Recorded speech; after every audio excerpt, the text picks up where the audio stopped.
Good morning and welcome to our 12th annual Domestic Violence Awareness Month press conference. So wonderful to see everyone here. What a wonderful turnout. A little reminder, please make sure that your cell phones are off. I'd like to first off recognize our board members who are here today. Wendy Waters-Cannell, Tia Payne, Cheryl Klinger, Sam Gilley, Amber Scott, Danya Buchanan, Dave Reiber, Kelly Madewell, Deidre Lashley, and Kathy Mall. I'd also like to recognize, yes, thank you. This is a terrific board to work with. They always show up. I'd also like to recognize our supportive elected officials here today, Senator McCauley, Senator Coonsey, Senator Craig, Senator Smith, and Representative Brewer. And if anyone else has walked in, I will catch you in a little bit. So I'm also thrilled that Jim and Elsa Croucher's family is here today. Terry Evick, Tim Croucher, and Terry's husband, Bob. Terry was at our very first press conference. It was small. It was held over in the ladies' gallery. That was in 2013. She came with her mom, Elsa. Elsa presented the newly established Croucher Family Award, and it went to Joanna Orozco, who for years helped bring awareness to teen dating violence by sharing her powerful story. What Elsa didn't know was that we were giving out 2 awards that day, the other going to her and her husband, late husband, Jim, for their amazing and powerful work that they did in prevention education. It's always a privilege for me to be here and tell you how proud I am of the work being done by ODVN. Each year we make headway in the efforts to eliminate domestic violence through prevention, education, and policy change. This year, in the area of public awareness, we will be moving that needle forward in a very eye-opening way. I'm excited to share ODVN has commissioned an economic impact study that will be released early next year. It goes far beyond the devastating financial consequences for the victim and their family. This study extends to the depths of economic costs of domestic violence for all Ohioans, all of the societal costs, courts, police, services, and especially profound will be the realization of the enormous impact it has on Ohio's workforce and businesses. Now, turning to ODVN's 76 member programs, where would we be without you? You have one of the toughest roles, and we are always so very grateful for the work you do, all the extraordinary women and men who stay the course and show up no matter what. You are a lifeline to those in need. Now, ODVN's board chair-elect, Tia Payne, is here with a message from the front lines.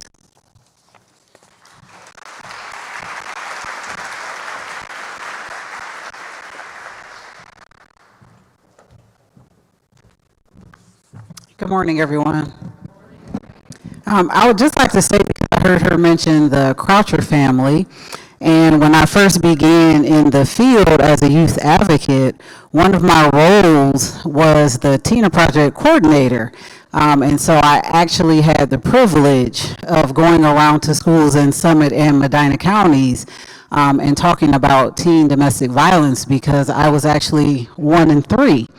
And so I was a survivor of teen dating violence. So it's an honor to be here today to actually hear about that. So last year, in response to your advocacy, our elected officials made a tremendous commitment to domestic violence survivors. Our 2-year state budget includes $20 million for our 76 member programs that serve the entire state. We are so thankful to Attorney General Dave Yost and Governor Mike DeWine and our General Assembly for making that happen, for making sure that for the first time, Ohio budget included meaningful, stable, flexible funding for our programs. That increased funding allowed our programs to help more survivors. Last year together, our program answered more than 120,000 calls, texts, and chats from survivors seeking help. That's an average of 333 a day, nearly 14 every hour. That was a 34% increase. Our program served over 100,000 survivors with emergency shelter, legal advocacy, housing, transportation, and other services, a 35% increase over 2022. They also provided emergency shelter to close to 10,000 survivors, nearly a third of whom were children. Those additional funds made a huge difference, but they didn't meet the need. Last year, nearly 8,200 survivors seeking shelter, more than 45% of the total number seeking shelter, were turned away due to insufficient capacity. In other words, nearly 1 out of every 2 survivors seeking shelter didn't get in. A few months ago, we surveyed our member programs to learn more about what kind of difference the new line items made. More than 8 out of 10, 82% reported that the new funds made it possible to retain staff who would have been let go due to funding cuts. This in turn allowed them to serve more survivors.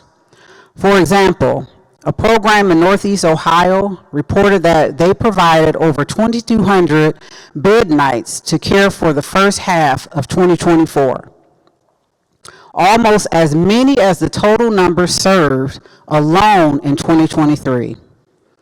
The program could not have met this demand without the funding to maintain staff positions. Meanwhile, a program in southwestern Ohio reported a 22% increase in the number of survivors accessing their services. In that shelter's case, line item support made it possible to upgrade a part-time rural advocate position to full-time. Thanks to the leadership of our elected officials, Ohio's current per capita domestic violence funding rate is 85 cents, up from 32 cents in 2022. However, Ohio remains the last in funding domestic violence services compared to surrounding funding states. In other words, in 2023, on a per capita basis, all of our surrounding states spend more on DV services than in Ohio. Many of the people in the seats in front of me are responsible for running domestic violence programs, and many work on the front lines, providing assistance to survivors and their children every single day. They will tell you that the funding, while greatly appreciated, is not keeping pace with the need. Remember that in 2023, our shelters turned away nearly 1 in 2 survivors who sought help. We will continue working to meet the needs of all survivors, to meet the mission of our people living violence-free lives. Next, we'll have a short video, and you will hear from a mother who did not receive the safety and justice she needed, resulting in some of the most severe consequences imaginable. I wish I could say that the family courts, the police, the prosecutors, and my lawyers did everything they could to save my son. I wish I could say that they did not put up with his father continuously refusing to follow the law. I wish I could say that they cared more about the safety of my son than what his father wanted. I wish I could say I was believed when I said I was afraid of him, and I was afraid for my son. I wish I could say that my son is happy and safe. But I can't, because he's gone. He was murdered by his father after he promptly kidnapped him.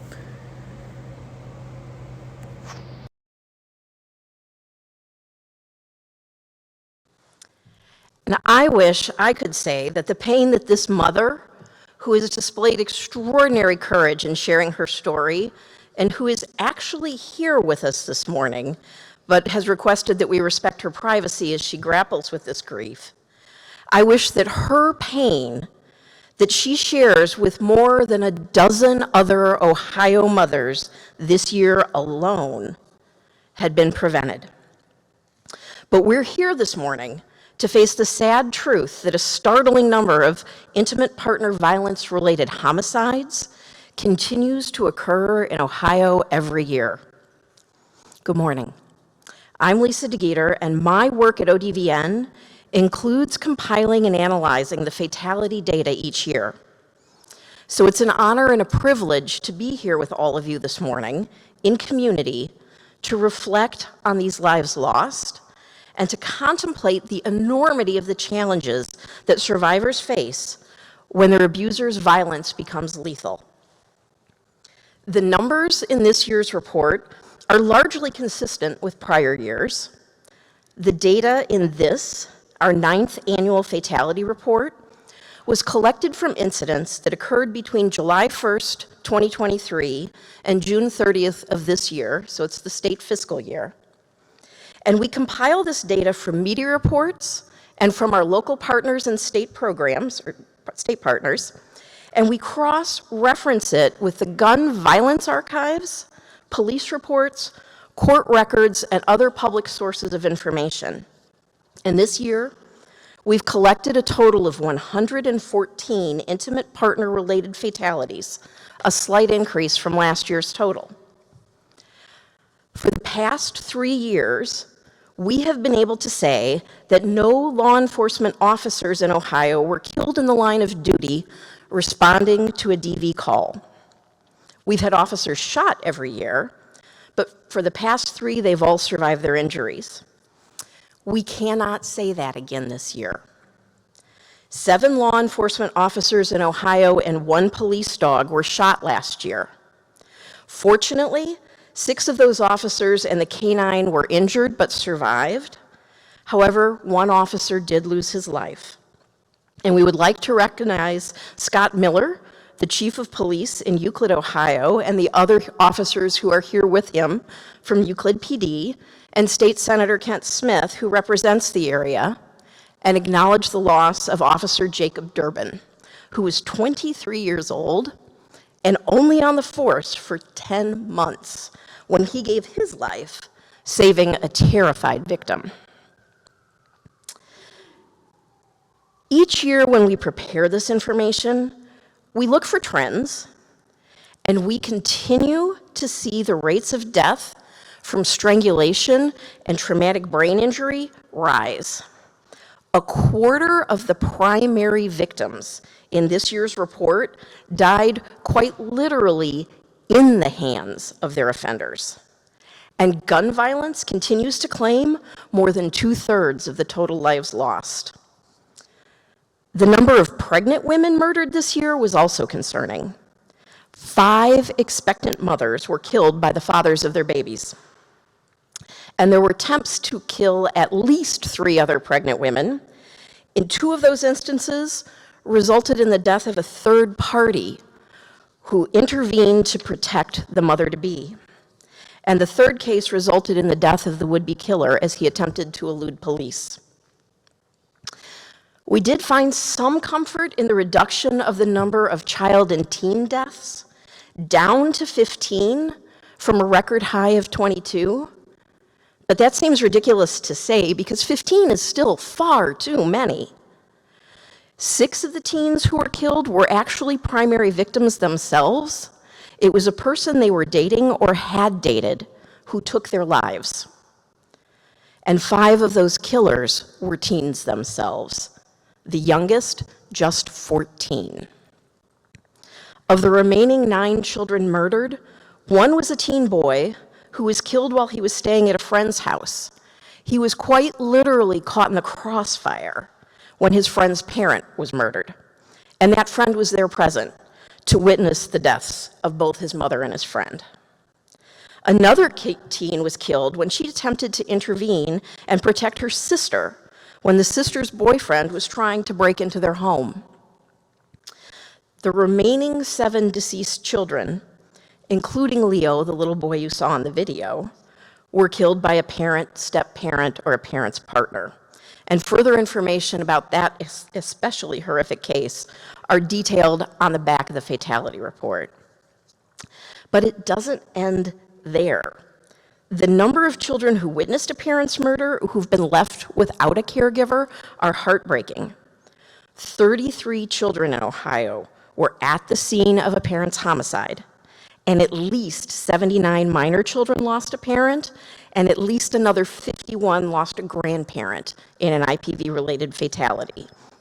And we preface many of these numbers with at least, because we know for this data in particular, we pull that information from obituaries, so we know we can't possibly be capturing everything. So we're continuing to see heightened lethal risk in cases with minor kiddos. 71% of the cases with minor kids, there are domestic relations or juvenile court involvement, and 56% of the killers in this year's report had prior contact with the criminal justice system.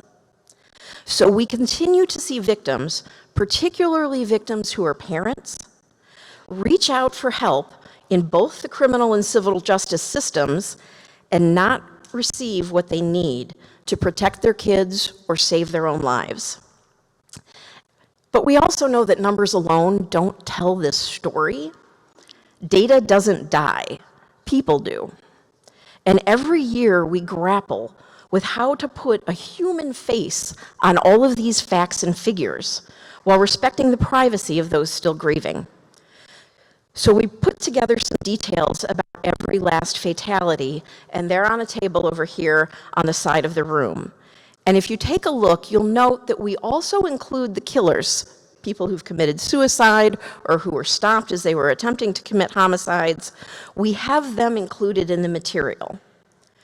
We want offenders to stop abusing people, and we want people who cause harm to be held accountable for the injuries that they inflict. But we realize that every life lost is a tragedy. So we want to thank you for joining us today to mourn these losses and to support the families who've been left behind. And we will turn now to Alicia Williamson, who will share what is being done to create courts and communities that prioritize and provide safety.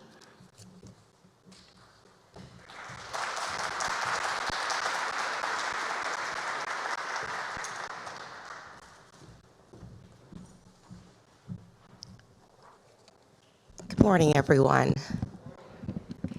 The issues that bring us here today are not simple ones. Our system is designed to address anonymous aggressors harming innocent strangers. However, intimate partner violence, domestic violence, all forms of family violence are just different.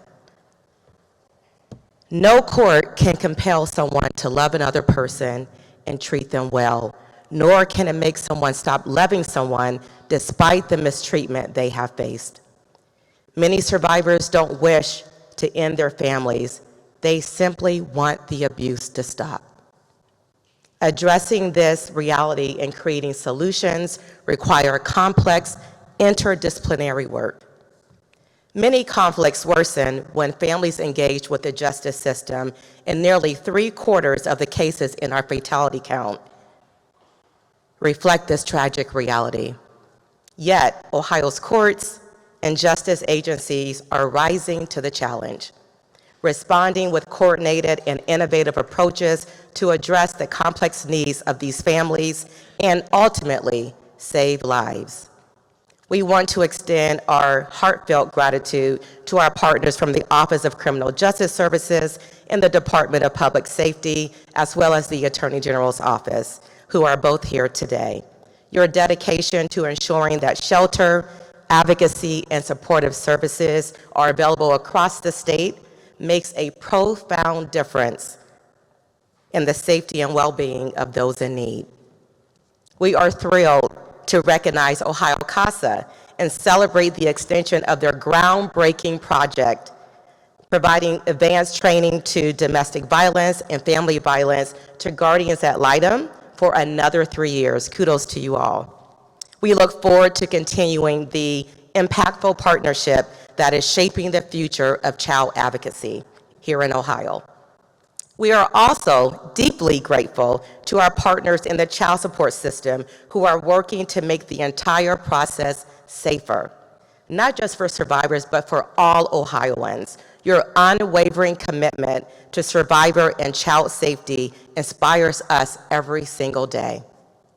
Finally, we appreciate the dedication of our partners at the Supreme Court, both in the Domestic Violence Advisory Committee and the Children and Families section. Your tireless efforts to equip Ohio judges and magistrates with the tools and knowledge that they need are instrumental for families across the state to remain safe. Thank you for your invaluable contribution to this cause. And we hold this event in the State House every single year because it is here that the fight to reform family law is being led by dedicated members of the legislature and by one of today's honorees. Before I close, I want to just take a moment to thank our programs who work closely with the families whose loved ones are included in this year's fatality report. We recognize that some of those who have passed were not working with our programs, and we understand how difficult that was just to participate in the fatality count. The road ahead may be challenging, but with the strength of our collective commitment and the dedication of our incredible partners, we are ready to meet those challenges head on. Together, we will create a future where safety, justice, and equity are the reality for every single survivor. Let this day be a reminder of our shared mission and our unwavering resolve to end domestic violence. Now I'd like to welcome ODVN's Executive Director, Mayor Doherty, to the stage to present the Croucher Award.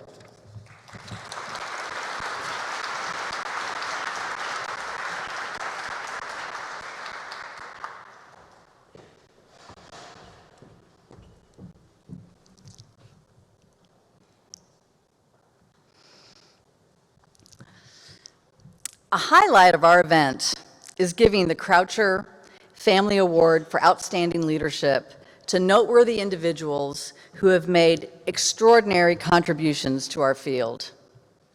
There's quite a contrast between this year's award winners. Both have made meaningful differences and improved the lives of survivors, but they did that work in very different ways.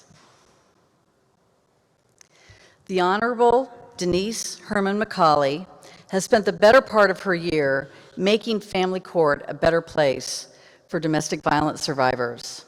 She was a judge in Henry County in Northwest Ohio and a magistrate in Henry and Fulton counties before that.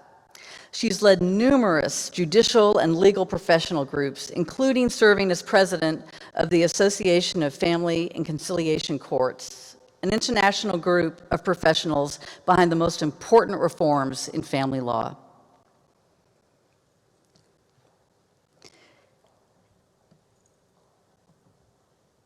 While she was on the bench, Judge McCauley stood out for her commitment to transparency and best practices.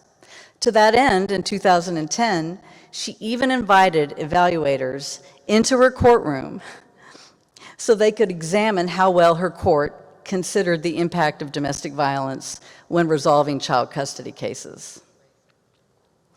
Judge McCauley has used her standing and expertise to stop harmful legislative proposals while also leading the charge for meaningful reforms to family law. She's a founding member of the Center for Child and Family Advocacy, the umbrella agency for the House of Ruth, which serves survivors in the 5 counties in Ohio's northwest corner. Advocates who stood with victims in her courtroom recalled that while on the bench, Judge McCauley made sure victims were referred to CCFA for services. And when she saw opportunities for improving those services, she helped make them happen.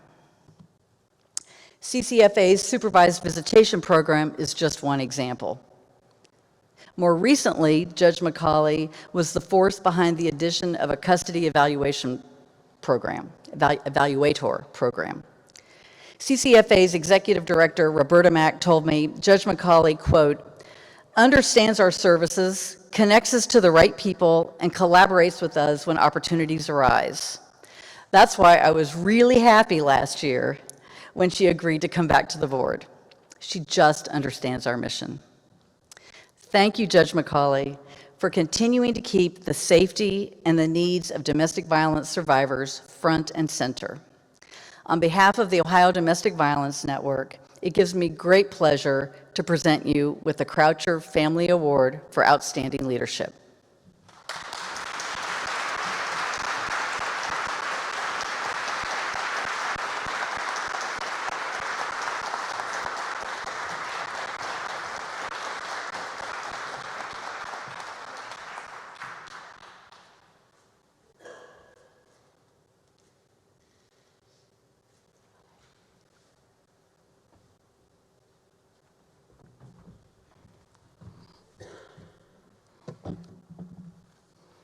Thank you so much for this honor. I've known Lisa DeGator, who was just up here a little bit ago, for 25 years, since the time we served together on the Ohio Task Force on Family Law and Children. She contacted me a few weeks ago and asked if I could come to Columbus on October 9th and speak to a group. I said, sure, but what am I going to talk about? And she says, well, you're getting an award. I said, oh, so I've been tricked to come. But I would say to all of you, there are many, many people who would deserve an award like this, and I'm very blessed to be receiving it. I, like some of you, maybe that are closer to my age, grew up at a time or place where you didn't hear of domestic abuse. I had no idea about what I did hear in later years about what was happening. Obviously, domestic abuse was present but wasn't discussed. When I was a young lawyer, this has been about 40 years ago, I was, like many young attorneys, appointed as a guardian ad litem. The case was in Henry County Juvenile Court. There was no guardian ad litem training at that time, and the senior attorney in the firm in which I was associated said, you just go to court and you agree with whatever the welfare department caseworker says, and you go forward. We had a terrible case that I was appointed on. It was a case in which a father had sexually molested the older 4 of his 5 daughters and likely physically abused his 2 sons and his wife. At that time, there were mental health therapists available, but there were none who worked in this field in Northwest Ohio. So the right answer seemed to be to remove the daughters from the home and send the father and the daughters to therapy. The mother did not want to participate, and the boys, well, they just stayed home with mom and dad. In 6 months, therapy was done, everyone was cured, and everyone went home. You know the ultimate result of this case. The family moved to another county, the abuse resumed, the Children's Services was involved again, and we went forward. But something good did come of this. It energized a group of young lawyers, prosecutors, Children's Services caseworkers, and others who, with the support of the judge who had overseen this case, to figure out how we could do better. This all started as the Henry County Sexual Abuse Prevention Task Force. In a very short time, it was not just Henry County, but Henry, Fulton, Defiance, and Williams counties working together and creating the Center for Abuse Prevention and Treatment. Its reach enlarged to include the House of Ruth Domestic Violence Center, treatment for those who had been abused, and also for the abusers, whether sexual, physical, or emotional. Several years later, the center morphed into the Center for Child and Family Advocacy, still serving Northwest Ohio. I was fortunate to be in the original task force and on the board of the agencies. I learned a lot. Once I was magistrate and then judge, I stepped off the board, but I'm back on it now, as was mentioned.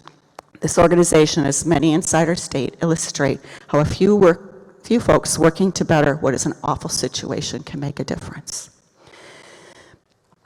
When I was judge in Henry County, as was mentioned, I was contacted by attorney Pam Weiner, who is a former winner of this award, who asked if research could be conducted in my court and if I would enlist the help of fellow judges to allow the research to proceed in their courts. I might say stupidly, but I did agree. And actually, in the long run, it was a good thing for all of us. This research was associated with the project sponsored by the Battered Women's Justice Project, Praxis International, National Council of Juvenile Family Court Judges, and the Association of Family and Conciliation Courts. And their researchers descended upon us. They were in our courts. They looked at our records. They looked through. They interviewed folks. They did a lot of work, and they did come out with the report which was mentioned in 2010. It can still be found on the Battered Women's Justice Project's website. It was difficult for us, but it did result in changes in our court. And it was a positive thing to help prevent more abuse from occurring and also to give people the resources they needed to go forward. Last, I will say that in my career as judge, I had an opportunity to interview many children. In interviewing those children, I heard hair-raising stories of things that had been occurring in their homes that their parents didn't tell me about. This is another reason that it's very important for us to all be vigilant about what is going on in these situations. These parents need to exist without fear that they will be hurt and must be given the resources they need to survive. And the children need to be raised in a family in a situation where those things are not in their lives any longer. The Ohio Domestic Violence Network and other agencies in our state are doing wonderful work. And as we know, they continue to do more and more. This work inspires all of us, and it inspires me every day. I want to thank you again for this honor.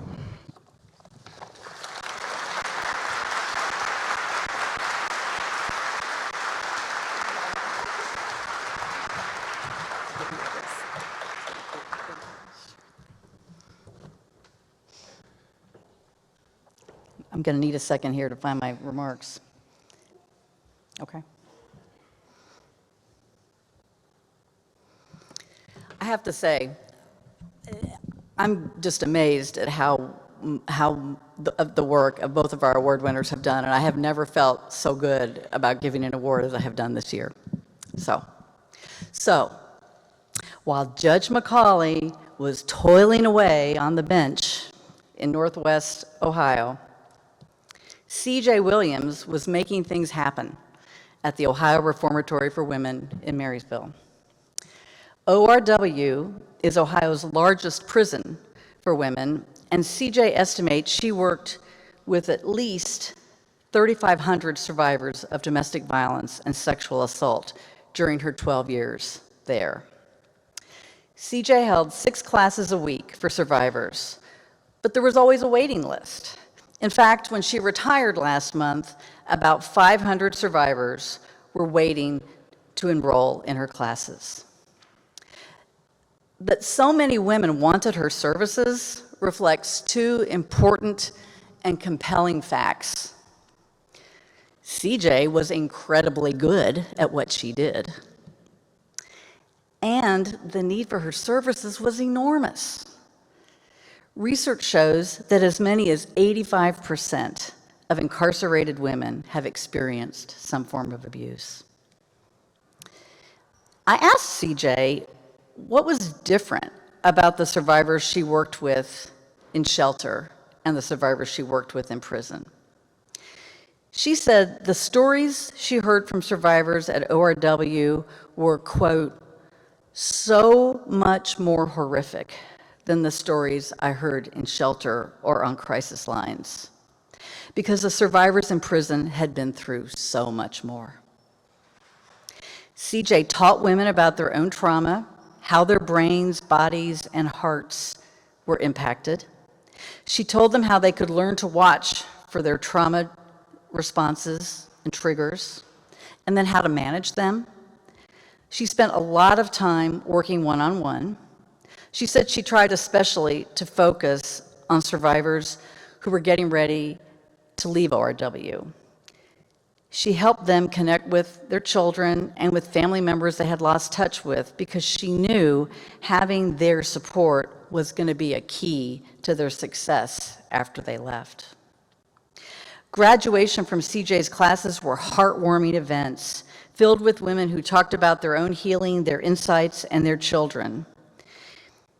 If you have ever visited ORW with CJ, you would know that she never walks through the yard without women yelling, "Hey, Miss Williams," and then giving her some kind of report about their lives and how they're doing today.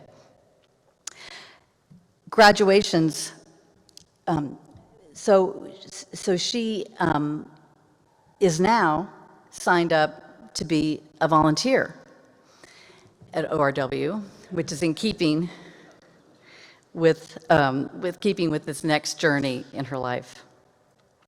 CJ, it gives me great pleasure on behalf of the Ohio Domestic Violence Network to present you with the Croucher Award for Outstanding Leadership.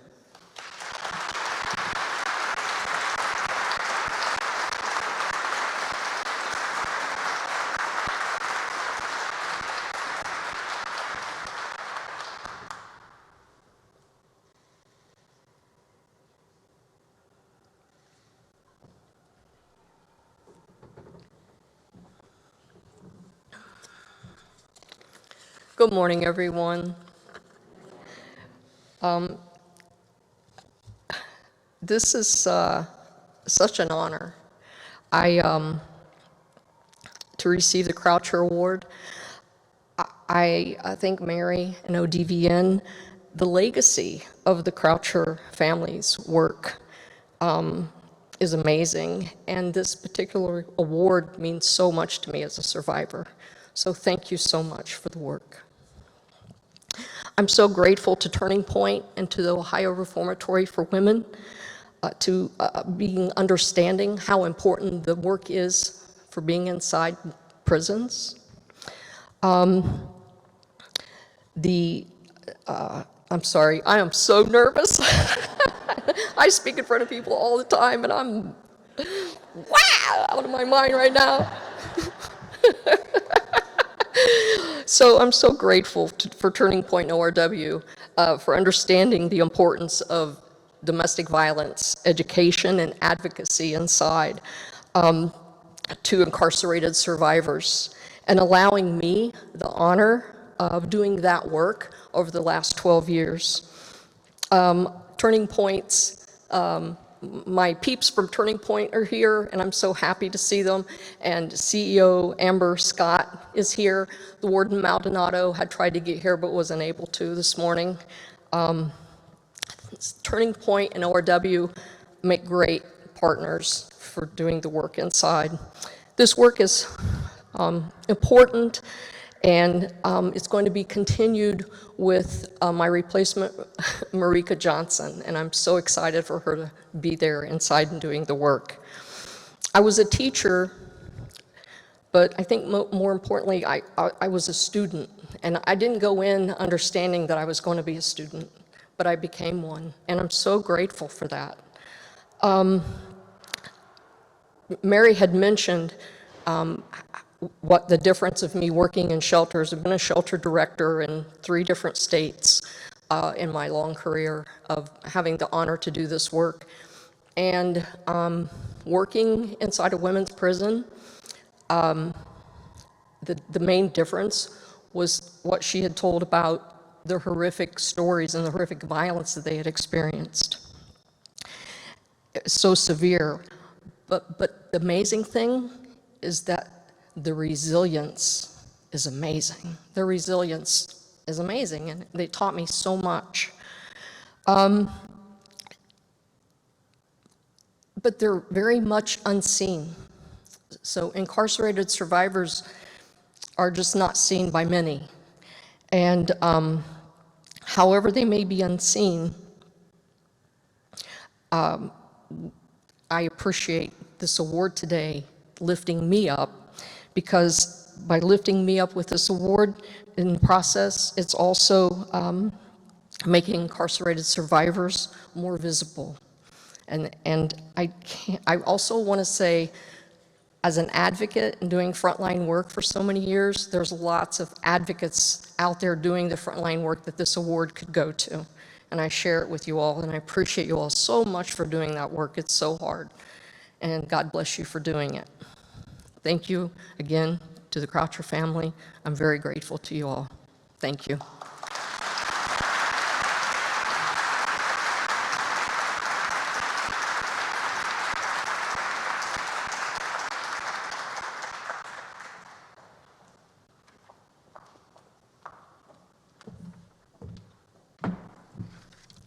Congratulations to this year's award winners, so well deserving, and they get another little surprise right after our press conference. Senator Coonsey is going to be presenting them with commendations from the Ohio Senate, and that is very special. So we're so extraordinarily proud and grateful for all the work that you have been doing, and the fact that you still can't step back and you're still out there plugging away to make the world better. Thank you so much. So before we go, I want to remind everyone that our Lifesaver fundraiser is now in progress. ODVN staff and our board raise the money annually to help survivors with emergency expenses. There's a QR code on your program that will take you right to our fundraising page, so please consider donating today. Also, in the back, we have some refreshments. I hear the cookies are really good, and there's a little swag.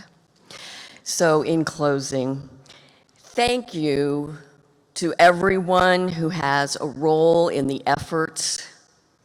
With your conviction and commitment, you are making a difference.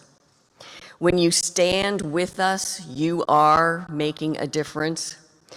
And then when you move from awareness to action, you are making a difference. And as Alicia just said, you all strengthen our belief that one day we will put an end to domestic violence. Thank you all.